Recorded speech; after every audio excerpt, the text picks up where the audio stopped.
in here. So, Yeah. you know, I was working the brake line, I'd work it down, and I'd find out where the base is. It looked like the base is somewhere around 31, 33, probably the same way here, 33.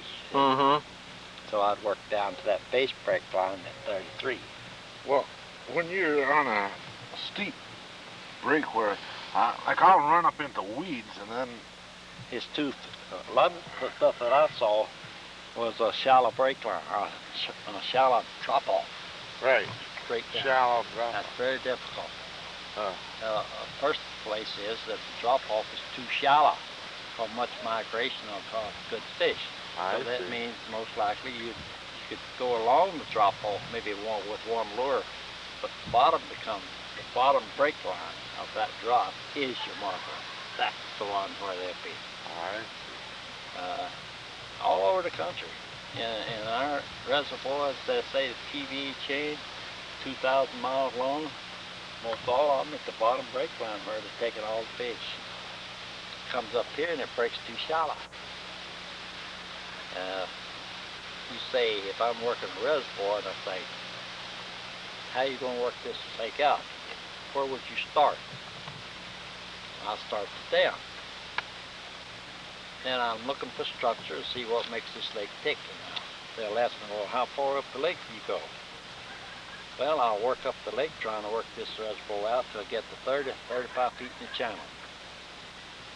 Then it's that time I'm looking at the weather, I'm looking at the water, color, I'm analyzing about the fish, and with the situation I say, well, I've got to move farther upstream. But where do you stop this time? How far up do you go? I'll move up until I get 10 feet on a drop-off. That's the last brake line.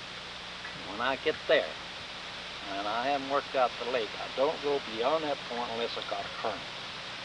And then I'll start over. And that's the way pretty soon I got that thing in my pocket. Because this gave me a chance. Watercolor will change on you when you do it as you move up. If I find a feeder stream or a big arm on this reservoir, and I check the depth, and it's deeper in that channel in that feeder arm coming in, then I'll just build me a dam across it and say this is a lake within itself.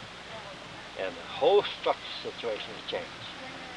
You may have a flatlander out here with a channel, get back in that feeder stream, you got 30, 35 feet in the channel, and you got yourself a loading reservoir.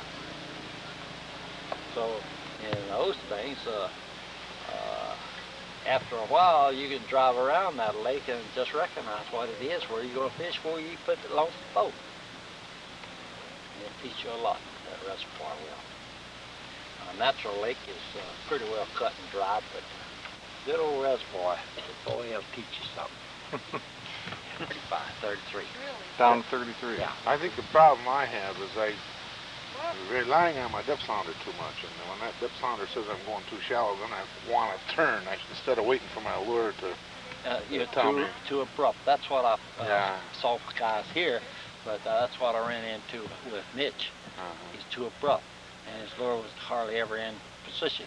And I try and teach you, you don't have to do that abruptness. Try to keep that sun gun straight. If you got, let's say you got, these are fingers, and these are little bays crooked in the weed line or in the shoreline, just go across here, straight, keep it straight. Chew. You don't try to come back in here, because what you're trying to do is establish whether there's any fish up against the weed line. In other words, whether any is migrating up against the weed line, and when they become active, if they're downstairs, they're going up to the weed line, and that's where you're going to stop, most all of them. Now, if they're tall weed line and the fish are back in the weeds, sanctuary's back under the weeds, they're going to move to the outside when they become active. So all you do is hit here, see whether the rascals are there. And if you hit several of these out here on the tip with a straight bass, and you hit several, then you go back and cast the base. Because you really can't maneuver the boat back in there. So don't mess back in there anyway.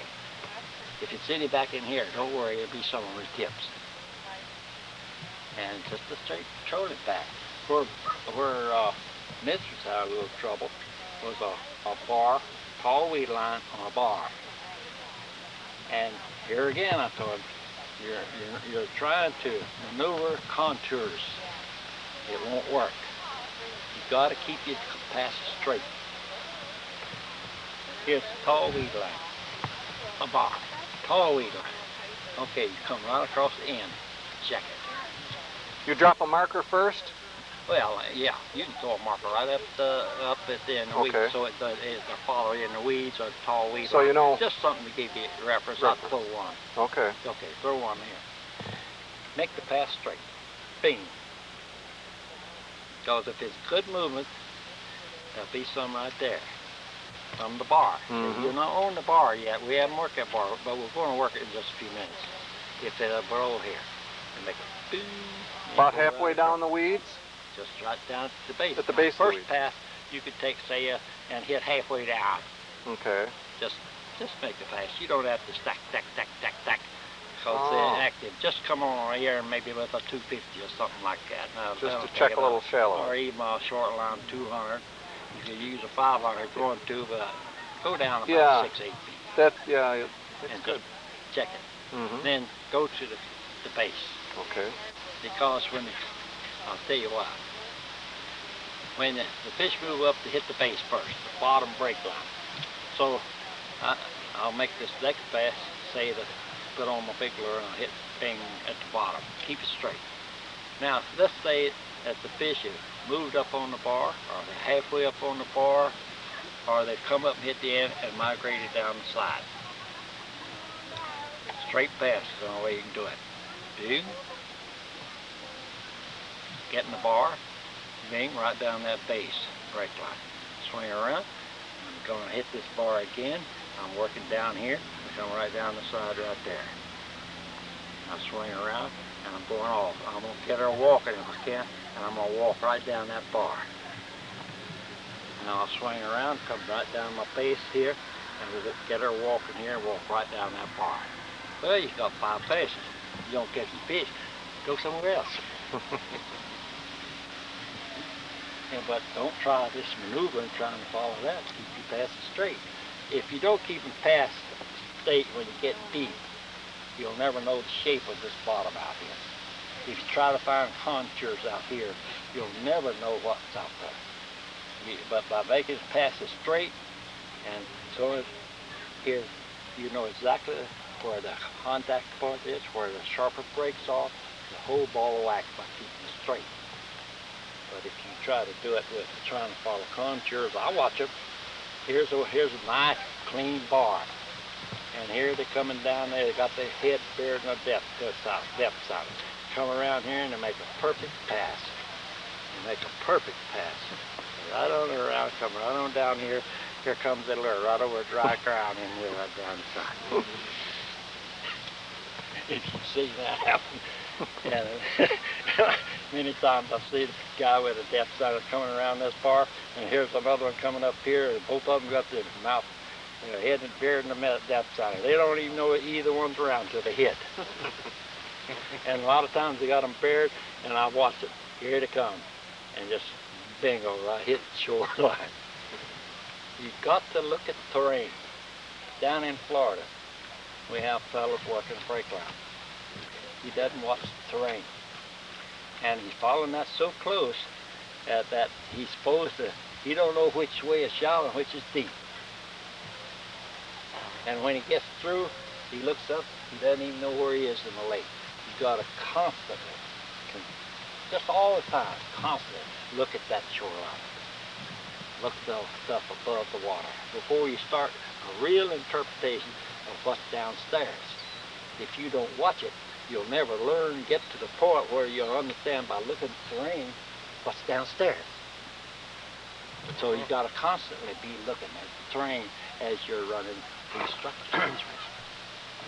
And down in Florida, these guys that never look, you ought to see them. They get lost, and we have to take them out there and say, look where you are. And then go on back, look where you are. Go back, look where you are. And pretty soon, I'll run Florida that these guys are amazed by how I can run these big lakes and don't use the depth sounder. because I know about where every turn is. And then my lure is feeling. I can feel it come in and feel it. And I start slowly coming back out. I'm looking to turn now. So if I know where the big bends from, and then I put it soon, and I slowly come back, because I want to work both sides of that brake line. No way you can stay right on it. You don't want to stay right on it.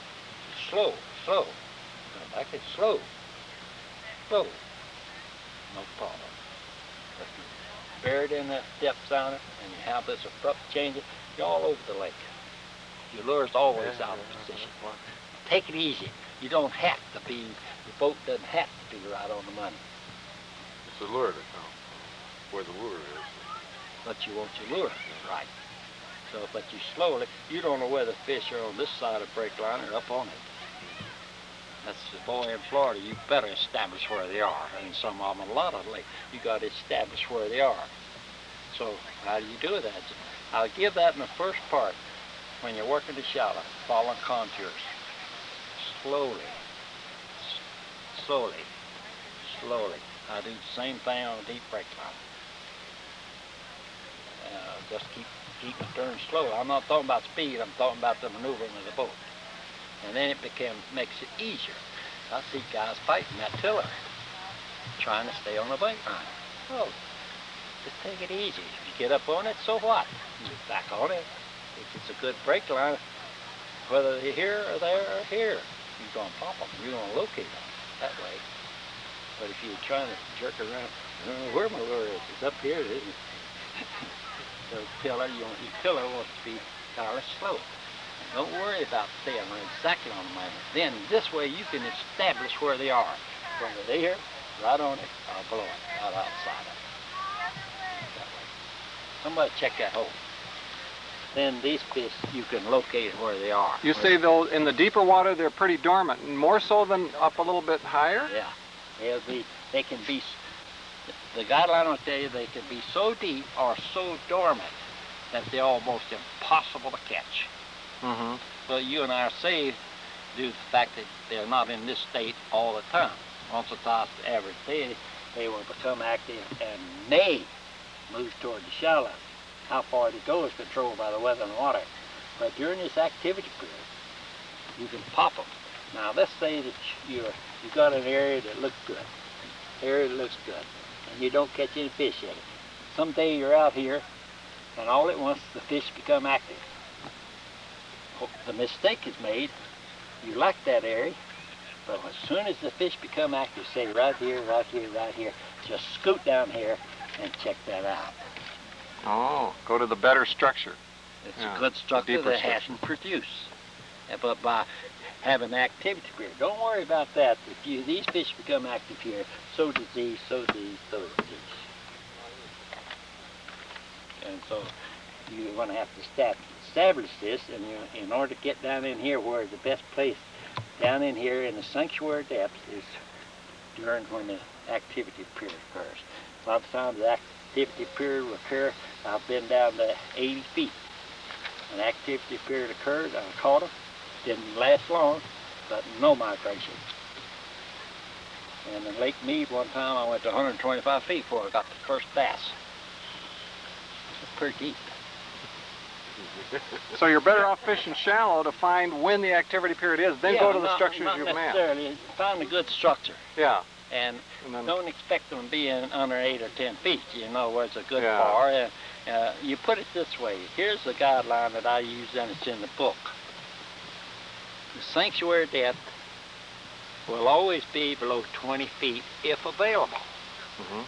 Now, therefore, if you hit any fish anywhere inside of that, and you got the other depth, these fish are on the move.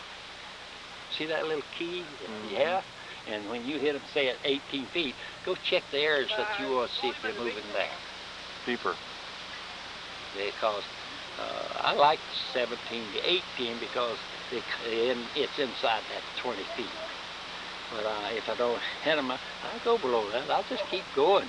If I don't, if I know that I'm fishing right, correctly, I'm controlling my depth of feet correctly, and I don't hit one, and I'm doing it on the right structure, I have only one other thing. I'm not fishing quite deep enough at this period. Now later on, if I want to wait But then I'm taking a chance. It's always nice if they'll come, and a lot of people, I'm included, will say, well, maybe they'll come after a while. But that don't happen sometimes. So you got to go on down. That if I've done this thing right, I haven't caught any fish. Now where are they? There's only one place they can be. Downstairs. And right now they're catching so many fish down south in Chickamauga, the whole TVA chain. Not all of them coming from 40 feet. Bass. Just every cast I could get one down there. Have to locate them with wire on the troll. They're hitting the bait line, and then they go to the cast. The big boy that was here this morning, last couple of weeks, he's been catching. I think he and his partner caught about 200 or 300, up to 6 or 7 pounds down there, downstairs. But you have to realize that deep water is always fish. Here's where a lot of fish in this area right now. Why were they there? Why were the fish there? From what you've told us in the you know, to look for the contour lines that are closer together. In here. It's some break lines in there. The weather conditions and other things that the fish are up here. I think the walleyes, now these are northern and maybe some bass, but the walleyes, I think the walleye situation you catch at night, I've heard that since I was a little kid. But in all my promotions and all my fishing, I don't like to fish at night. So I have to work it out to where I catch them in the daytime. They're still in the lake. But it makes it easy at night. But I don't like to wander around out there with those mosquitoes. They'll bite you. Right. But I want somebody to check this right here. And that's not deep. You can down 25 feet and see if that is true. Boy, you got yourself a northern face. Nice northern, yeah. It's nice. What did you weigh? What do you think you weighed? 15, 16, 17? No, he didn't go that big. Oh, that was an awful big fish. Nice northern. I got some awful good pictures. He came right here. Where'd you get it? Right there. Right on the tip of that thing. Boy, these cuts in here, Yeah. they're just loaded. I mean, they're laid in there, them cuts. I caught 4 and I had another 8 or 10 on there. And I've been catching them in there all week. They were inside those? Oh yeah, they're in the cuts on the ends, but there's little points, little thumbs come off of them cuts, and they're on them too. Each dock, yeah. Yeah, there's smaller ones are on here. And there's a bunch of cuts over in here. Yeah, I found that. Yeah, and I found some fish. yeah, Thursday I had 9 on. Oh, they had that. Yeah. I had all over the place. I had a pretty good one, 10, 12 pounds on it. But most that I You caught sold was 14 foot stuff in there. Oh yeah, yeah, what's in 14, there? 15, 16. Yep. Right That's up where to I got 14. them. That's where they are. 14, 15, Did 16. you see that little hump in the middle Oh of that yeah, block? yeah. Ooh, it was on both sides. I chose the top of it. Didn't hit nothing. A lot of stuff on it. Yeah. There's got to be walleyes in there. Them guys are fishing the heck out of that. Them walleye guys, the jigs and night crawlers. Yeah. I'm sure there's some walleyes. They're probably catching some on top of there. You know, with small lures and big lures, see, that'll go 25, 15. You can check that thing out with a 100. Yeah, the wife, went this way this morning. Let's see. And right around here, she caught a smallmouth and had 5 more on down in through here somewhere. Well, I think one of them was right here. And down in here, she had 4 or 5 smallmouth on down. Well, that's what I say. Nice They're area, some right? walleyes in there, too. Yeah, probably are. Yeah. Well, they might have been walleyes. She had 4 or 5 fish on down through here, but one of them was a smallmouth. Well, 2 of them was because Now, every time I go out, she lost the fish and made another pass. pass. I just throw my lure in the water and hit the smallmouth and largemouth. You're right here. See that little barge in? Oh yeah, yeah. Right there. Yeah. Every time I hit that thing just right, you got one. This is a good area.